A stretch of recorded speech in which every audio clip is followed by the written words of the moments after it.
A huge update from FRC has been posted in regards to the 2023 season and how FRC playoffs may be addressed. Lots of different updates here, including minimum time in between matches and potentially getting rid of the timeouts as well. Changes how backup robots are approached in the playoff matches, how driver stations are selected, and even penalties for delay a game if a robot doesn't get out in time. There's also consideration for new playoff displays and even the possibility of a double elimination bracket replacing the best of 3 tournament style bracket that we've had for so many years. Let's break down each of these critical updates on FRC Updates Now. This video on FRC Updates Now is made possible by viewers like you and also the following sponsors. SolidWorks brings a full suite of options that are free for FRC teams to download, including SolidWorks Cloud CAD apps for any device with a browser, and SolidWorks for Windows, where you can connect SolidWorks to the cloud for collaborating and managing data. Get it all for free at solidworks.com/first. Did you know that over 30% of the student population at Kettering University was in high school robotics? These same students have received a portion of over $7 million from robotics scholarships from Kettering University. See why so many in FRC choose to go to Kettering University at kettering.edu. Welcome to FRC Updates Now. I'm Tyler Olds. A huge update was posted detailing some potential changes to playoffs for the 2023 season for FRC with the goal of improving overall team and audience experience. Let's break down each part of this update, and I'm going to bounce around a little bit from the actual update shows, and especially be focusing on a lot about the double elimination bracket tournament. So if you want to hop to a particular area, click the time code below so you can hear more about it or join me for the whole thing. First off, let's jump into the document itself. You can find this on the FRC blog site, and we'll post a link in the description below. First big update coming up is stating that teams will now have at least 15 minutes between matches during the playoffs for when they play. Now that means between the end of where their match is and the start of the next match that they play in. Doesn't mean that there's 15 minutes between each match. That'd be a really long time and a lot of breaks if so. So that means when a team is done, they'll have at least 15 minutes before they play again. So if they play back-to-back, that does mean a 15-minute break. Most likely, if they have a match that's in between, let's assume 7.5-minute match cycles to make it easy. That means we're going to take another 7.5-minute break before that team will play their next match. And if there's 2 matches in between, then that team won't receive any additional break because they should, if with 7.5-minute match cycles, have that full 15 minutes for that. Now, as mentioned, it does mean taking away playoff timeout tickets that teams have had before. So you can't use that one timeout for your alliance. However, there's a big advantage here for teams knowing how much time you're really going to have in between matches for things. There's a couple exceptions on if we stay with the best of 3 model, especially for quarters and semis. If a team goes to, or an alliance goes to 3 matches, you know, you would get extra time, I guess. But if we look at the double elimination bracket style, depending on how they end up structuring the matches, I think it might change a little bit, that you know how much time you're going to have in between, and it won't be, you know, potentially playing back-to-back and only having a 6-minute timeout or something like that. Now you're going to get more time to work on your robots. I think it's a really positive change by FRC in the volunteer committee that helped do this, and you can definitely feel some of that influence coming from the Rapid React season and what's happened with that and teams getting cards and that sort of thing. Of course, more of that to come a little bit later as well. One of the things as well, too, to mention, we'll jump down a little bit, is a big change, too, from the Rapid React season, stating that instead of robots being immediately disabled for being late, which is what the rule stated, doesn't mean that's what always followed, but teams will receive a penalty for causing significant delays to start off playoff matches before being disabled. Overall, this is great. I think it changed that many of us in FRC would like to see. We want teams to play, right? We don't want to see 2v3 matches. It's awful for the teams, awful for the audience, you know, because it's so lopsided. Why even have the match in many circumstances? So this provides a better opportunity to have all 6 robots out on the field, assuming there's 6 next year as well. A couple clarifications we do need from this, though, is what is considered causing significant delays. It's not really clear right now what that means, and I really hope that they do clarify what that means when the manual comes out, because otherwise we're going to have the same problem as before. It's going to be judgment call for things, and unfortunately, judgment call, there are a lot of great judgments that happen. Sometimes there's some really bad ones, and you know that means that devastating things can happen to teams that way. So love to see some great clarification on specifically what all this means. Now, I mentioned before, we're going to talk a lot about the double elimination bracket. So we're going to jump into that. This is a potential of what could happen. And the reason I want to cover this, though, is this is such a big topic to have before we get to the other ones, especially in terms of timeouts and that sort of thing, or the minimum 15-minute delay in between matches for teams to play. So let's jump into that as well. If you're not familiar with the bracket style, by the way, or double elimination bracket, let's bring up the whole thing on here. This essentially says that you are going to play until you lose 2 matches. So a couple exceptions that we'll go through. So on here, let's say Alliance 1 and Alliance 8 play each other. If you win, you stay in the winner's bracket up on top. If you lose, you go down to the lower bracket, as they're calling it, on the bottom, and you'll play whoever lost in match number 2. So on and so forth as you go through. You'll notice that if you're in the lower bracket, that typically you're going to play more matches than if you were in the upper bracket. If you keep winning, you play less matches. So if you're a team that just wins the entire time, you win round 1, you win round 2, you don't play round 3 because we need to play additional matches for the lower bracket, and 4, and then go to the finals. You're actually only potentially playing 3 matches before you get into the finals for things. So you're going to play, if you win all the way through, you actually play less matches, which is, it's interesting to look at it that way. But you're going to play between 5 and 6 matches if you win all the way through until you get the finals. The finals becomes the best 2 out of 3. So it kind of just depends on how it goes from there. On the other half of the bracket, let's say you play in your first match and you lose, but you keep winning the entire way. You're going to play a potential of 1, 2 in round 2, round 3, round 4, round 5 into it. So you're going to play a potential of 7 to 8 matches that way. So you get a couple extra matches in if you drop down to the lower bracket right away for this. Now, here's a great thing that I think about this is that when you look at you have to lose 2 matches to be out. That means that really only 2 alliances are going to have are going to be playing 2 matches. The rest of the alliances will most likely play at least, I think we'll have to play at least 3 matches in order to be eliminated, which means generally more play for teams overall. Yes and no for things. It could be a little bit less if you win all the way through, but it kind of just depends on how you look at it that way. But overall, it does mean more play overall for teams. But if we look at the amount of matches played itself, you're actually not really, it's not that different from the best of 3 tournament as well. I think it's a fair compromise that 2 more alliances are guaranteed to play 3 matches, and should also help standardize how long playoffs are as well. This is really big from a logistical standpoint. As you look at the best of 3 bracket style, we're having between 14 to 21 matches played, depending on if all of them play just 2 matches or if they go all the 3, that means 21 matches. That's a pretty big swing between that. And it also means with the new break structure, there would be a lot more breaks potentially, which we'll talk about a lot about how the breaks are going to work in a little bit. In this structure here with the double elimination bracket, we see, with the exception of any tiebreaker rules that they do, that we're going to have essentially between 15 to 16 matches played. Now, that doesn't seem like a big deal to have 15 to 16 versus a 14 to 21, maybe to some. But I'll tell you from a logistical standpoint, for the events running, for booking times and things like that, pending catastrophic things don't happen, like FMS crashes or something like that, that's a big deal to have that standardized and have that in there. So overall, this is a great potential change to go with. We're going to actually see this demonstrated at Chessie Champs. So make sure you tune in to Chessie Champs just a few weeks from now to see that double elimination bracket actually played out, and we can maybe get some reactions on that. I know First said they're going to be there. They're going to get reactions for teams as well. I think that's fantastic. So let's talk about a big thing here is the 15-minute downtimes and how that impacts this structure and also the best of 3 structure for things versus before. Now, I'm going to be honest with you, you're probably going to be able to poke a couple holes in my logic and my math here. I'm sure there's a couple things I didn't get exactly right. So let me know down in the comments what I got right, what I didn't. Because I'm sure as I went through, like, I started getting, that fried brain as we went through this as well.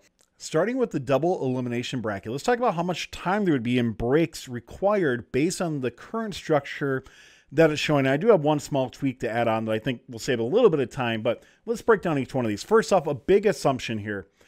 Let's assume that each match cycle, so from the time a match ends to the next match begins, is 7.5 minutes. By just assuming that, it's going to make things way simpler. I'm going to kind of guess First might assume this as well, too, as I don't really know how else you do it to try to get things exactly at 15 minutes, that sort of thing, or close to it. And maybe they do less, but then just keep things inconsistent from a timing perspective. But let's go into the double elimination bracket and talk more about it. First off, in round one that we see, there would be no breaks for something like this because you only play once and then the teams advance, right? So round one, no breaks are needed. Round number two is where we start to see a break required. So round number two, match number 5 does not need a break. There are 2 matches in here in between. So that's not required. However, match number 6 would require what I'm going to call a half break, which would be a 7.5 minute break because the loser of match number 4 plays in this match. So there's only one match in between, which means that there's going to have to be at least a 7.5 minute break for this match. So match 7 and 8, no breaks required as there's at least 2 matches in between for this as well. So in round number 2, we have 1 half break for 7.5 minutes. And that will provide the 15 minutes required for match number 6. In round number 3, match number 9 needs a 7.5 minute break as the loser for match number 7 is playing in match number 9. So that's a half break there. With the 7.5 minute break added in match number 9, though, that does mean that match number 10 doesn't need the extra break because they're essentially getting a match in between and then a 7.5 minute break. So it actually then satisfies the break requirement for that. So only 1 extra break in round number 3 is required. In round number 4, we'll require match number 11 to have a 15-minute break as going from match 10 to match 11. That's back-to-back. We'll need a 15-minute break, a full 15-minute break for something like that. But because of that, match number 12 doesn't need any sort of break. You notice there's a big gap between 8 and 12 there. You could switch between 11 and 12, but then you'd have a half break there and a half break going into the next one. It might save a little bit of time, but in general, it doesn't. Round number 5, you need a 7.5 minute break for match 13. As we go from 11 to 13, we need to have an extra break there. So that's a 7.5 minute break. Don't worry, we'll add all this up in the end. And then when we go into the finals, we're going to need a few, and this is no different than the best of 3. We'll need a 15-minute break between match 13 and the finals, and then we'll need a 15-minute break between each of the matches. So essentially we'll need either 2 or 3, depending on the best of 3. If we go to 2 or 3 matches, a 15-minute break between each match. So in total, assuming 7.5 minute match cycles, once again, we have 3 half breaks of 7.5 minutes each in rounds 2, 3, and 5. And 3 to 4 total full breaks of 15 minutes in rounds 4 and also in the finals. To add all that up with the structure that's being proposed here, that means that we'd have between 67.5 and 82.5 minutes of extra breaks in between matches. Now, I'm sure somebody, once again, can probably poke a hole. I probably missed somewhere with this as well, but so just comment in the comments. Let me know what I may have missed here. The only really big thing I would change that I think would reduce a 7.5 minute break would be to swap matches 6 and 7 around, as this would still provide enough break time between matches and would get rid of that required half break that currently match 6 has.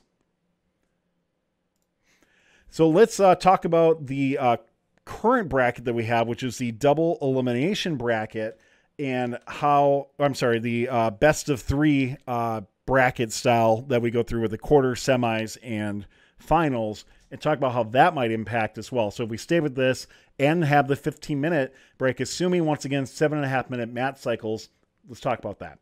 Now, it is a little bit more strange with this and how this works on here because it really is very dependent on if matches go to 3. We just don't know if that's going to happen for much of this on here. So in quarters, let's talk about that first. In quarters, the 1st and 8th seeds and the 4th and 5th seeds who play each other typically don't need any extra breaks as long as there's at least 2 matches in between their second and third potential match, or there will be at least 2 matches between their second and third potential match. And that's in quarters, not going from quarters to semis, but in just quarters alone, we know that the 1v8 and the 4v5 don't need extra breaks. For seeds 2 through 7 and 3 through 6, we'd either have a total of 0 minutes or 15 minutes of break, depending if who goes to 3 matches for things. So If 2nd and 7 go to 3, then we need at least a 7.5 minute break if 1v8 and 4v5 don't. If only 3v6 goes, then we need a 15-minute break for something like that. And if both go, then we need a total of 15 minutes or at least 7.5 minutes extra break added, as that would satisfy the extra match in between. So in quarters, we have a total of between 0 and 15 minutes of break. In semis, we do have a potential for more breaks. The upper part of the bracket doesn't need any additional breaks except for potentially semifinal 1. There could be either a half or a full break depending on who went 3 matches in the quarters. But it does also kind of offset, as then we wouldn't necessarily need a break for semifinal 2 because an additional break would be added. I know, we're bouncing a lot here. After semifinal 2, we'll need a half break in between matches. Depending if teams go to 3, we'll need either half or a full break, because if semifinal 2 plays semifinal 6, but we don't see a semifinal match number 5 in the upper half of the bracket, then we need a full break in between that. So we could have anywhere between 2 half breaks totaling 15 minutes up to a full break and 2 half breaks totaling 30 minutes as well. So between 15 and 30 in the semis. Like I said, we'll add all this up. Leading into the finals, we need a full break between each match. So that's going to be anywhere between 30 to 45 minutes. Pretty standard, right? We need a break between the end of the semis, then a break between each match in there. So that's between 30 to 45 minutes of total break time. Grand total would be between 45 and 90 minutes for the current structure that we have in regards to downtime. So let's compare that. 45 to 90 for the best of 3 bracket structure versus double elimination is between 67.5 and 82.5. It actually means that with the exception of the best of 3 model, if that just goes 2 matches all the way through, then we don't have nearly as much break time. But in general, it's going to be about the same. There really shouldn't be that much of a variance. And even in the most extremes, when you're talking like a half hour or so, and well, yeah, that adds up. It's actually not that different between each one of them. So when we're looking at the break structure and how that's going to be, I'm really hoping there's going to be an automated system in place. I'm sure there will be. I'll describe a lot more how that total structure works. So that's a lot to go through. In regards to double elimination, how some of the breaks are going to work, where the timing for that works out as well too. Let's go through some other changes that are coming and talk about those as well. So a few other things that we're going to be talking about. Backup robots. This is a big change that's happened on here. Backup robots are required to play in the first match after they are called, and may not be called until after the alliance's first match. So that means that an alliance must play a match. Then they can call in a backup robot, and that backup robot must play in that first match. Now, here's a really cool change that I think is great, is that now that backup robot permanently becomes part of that alliance, and you can interchange that backup robot with any other robot on your alliance. So it's kind of this weird hybrid between what Championships has and what current regional structure or district models has for things. And I think part of this is to accommodate smaller events that might not have enough backup teams. That would be my guess on there. But with that said, it allows you to have more versatility. Now, there are some holes to poke in this, right? Because you can have the first and 8th seed alliance essentially get first dibs on the backup team. So if they determine that backup team is much better for some reason, they can sub them in right away. I think these are small sacrifices to make to provide more versatility amongst alliances. To me, actually, the only change I would really like to see is that if there are 4 robots, and I'd actually be okay with having 4 robots for the entire playoff structure. I know there's some events that don't have 32 teams, but for events that do, I'd be okay having that and actually requiring that 4th robot to play every other match. And that also kind of depends with the double elimination bracket. That might not apply that way, but with the current best of 3, I'd actually love to see us go back to an older style. Back when it used to be 2v2, you still had 3 robots on an alliance, but that 3rd robot was required to play. This is also what FTC does currently as well.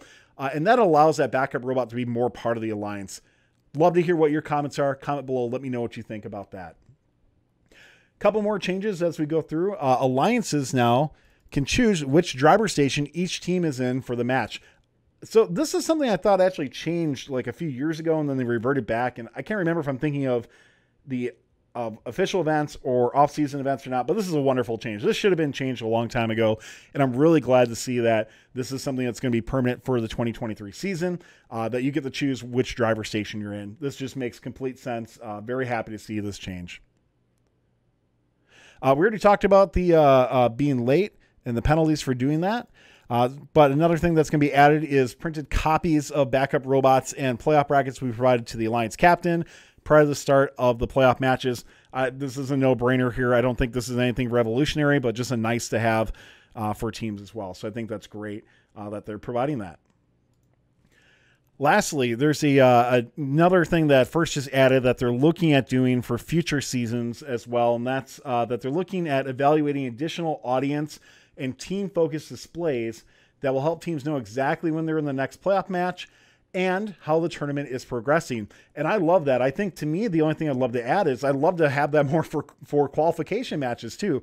You know, we talked about changes in how queuing is going to work. There's a rumor that some districts aren't even going to have like pit announcers anymore, that they're switching to either just more of a silent system or doing, we've talked about like the FRC Q app that's been out there, that's being piloted at some off-season events right now. I think just we're going to just see those changes. I just love to see what they're talking about here really expanded to qualification matches as well.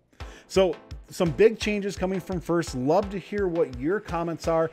I personally think this is an overwhelmingly positive change and a good look forward. I'm very happy to see both FRC and the volunteer committee who helped put this together and provide the ideas for this.